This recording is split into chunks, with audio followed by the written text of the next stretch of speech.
Well, originally I had my heart set on going to the Berklee College of Music in Boston, but it was just way too expensive. So I was sort of like, I guess I'll go to a state school in Pennsylvania, and there was this one in northern Pennsylvania called Mansfield University, and I auditioned for the music department there, and I also played one of my own songs on the guitar. The music professor there called me up and was just like, I see that you really love, writing your songs and doing that. And he's like, why don't you just try and do that? And I was like, what? Like, I thought everyone had to go to college right after high school. And he's like, now's the time to sort of go for it, because after 4 years of school, who knows where your life would be. And I mean, he's totally right.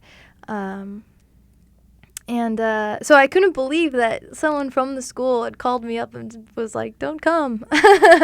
But that phone call, totally changed my life. And, I just went for it. I wrote this song about, people who may grow up in a place where they feel like they don't exactly fit in. And Is that how you felt? Yes. Totally. First of all, my school was mostly all white kids. There were, I think, 6 other Asian girls who were all Korean, but they were all adopted. And I was the only sort of half Korean. My mom was actually from Korea. Where our house was, there were woods and a creek, and there was a lot of solitude for me to think and read and dream and stuff, which I feel like had a big influence on my songwriting back then too. But yeah, it was just nothing there for me, nothing at all. I was a pretty impressionable, young woman.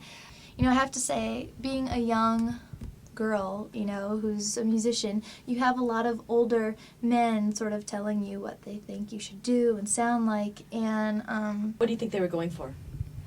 A hit song.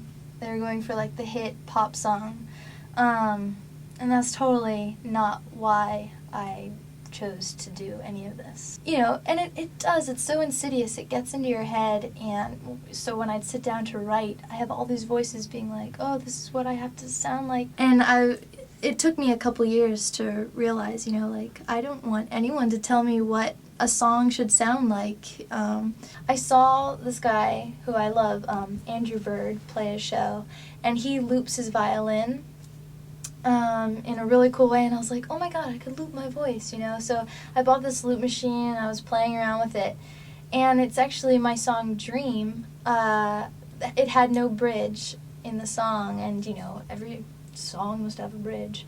And I was like, well, instead of writing words for a bridge, I'm just going to do these oohs, and I'm going to loop them and harmonize them. And I was like, that's really pretty, And then I played my harmonica over the looped oohs, and that was the first time I was like, wow, check it out.